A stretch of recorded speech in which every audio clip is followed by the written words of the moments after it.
നമസ്കാരം, കൊട്ടാരക്കര മീഡിയയിലേക്ക് സ്വാഗതം. കേരളത്തിൽ വസ്തു വാങ്ങാൻ ആളില്ലെന്ന റിപ്പോർട്ടുകൾ അടുത്തിടെയാണ് പുറത്തു വന്നത്. സംസ്ഥാനത്തെ നല്ലൊരു ശതമാനം വീടുകളും ആൾ താമസമില്ലാതെ അടച്ചിട്ടിരിക്കുകയാണ്. ആളുകൾ വിദേശ രാജ്യങ്ങളിലേക്ക് ചേക്കേറുന്നതാണ് ഇത്തരത്തിൽ വീടുകൾ അടച്ചിടാൻ കാരണമാകുന്നത്.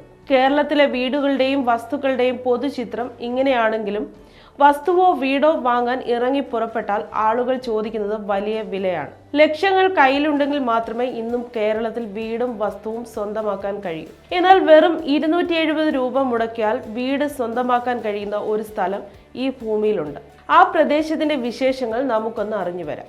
ഇറ്റലിയിലെ സംബൂഗ ഡി സിസിലിയ എന്ന ഗ്രാമത്തിലാണ് ലോകത്ത് ഏറ്റവും കുറഞ്ഞ വിലയിൽ വീടുകൾ കിട്ടുന്നത്. 3 യൂറോ നൽകിയാൽ നിങ്ങൾക്ക് ഇവിടെ ഒരു വീട് സ്വന്തമായി കിട്ടും. അതായത് ഏകദേശം 270 ഇന്ത്യൻ രൂപ മുടക്കിയാൽ അവിടെ ഒരു വീട് സ്വന്തമാക്കാമത്രേ. ഇവിടെ നിരവധി വീടുകളാണ് ആൾതാമസമില്ലാതെ കിടക്കുന്നത്.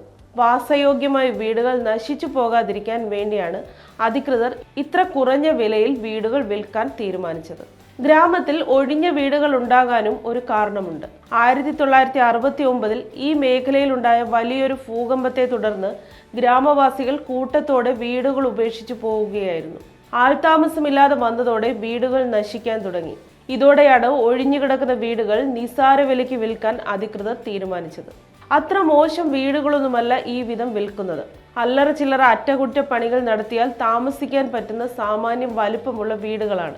വീട് വാങ്ങുന്നവർ 3 യൂറോയ്ക്ക് പുറമെ ചെറിയൊരു സെക്യൂരിറ്റി തുക കൂടി നൽകണം. എന്നാൽ വീട് നന്നാക്കി താമസം തുടങ്ങിയാൽ 2 വർഷത്തിനുള്ളിൽ ആ തുക തിരിച്ചു കിട്ടും. ആദ്യം 1 യൂറോയ്ക്കായിരുന്നു വീടുകൾ വിറ്റിരുന്നത്. വിദേശത്ത് നിന്ന് പോലും ആളുകൾ എത്തി വീട് വാങ്ങാൻ തുടങ്ങിയതോടെയാണ് 3 യൂറോ ആക്കി വില ഉയർത്തിയത്.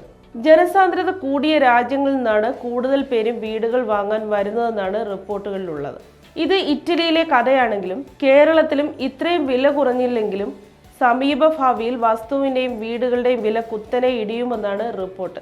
വിദേശത്തേക്ക് കുടിയേറിയവരുടെ വീടുകൾ ഇപ്പോൾ തന്നെ വിൽപ്പന നടത്താൻ ശ്രമങ്ങൾ നടക്കുന്നുണ്ട്. എന്നാൽ സംസ്ഥാനത്ത് റിയൽ എസ്റ്റേറ്റ് രംഗം പഴയതുപോലെ അത്ര സജീവമല്ല എന്നതാണ് റിപ്പോർട്ടുകൾ.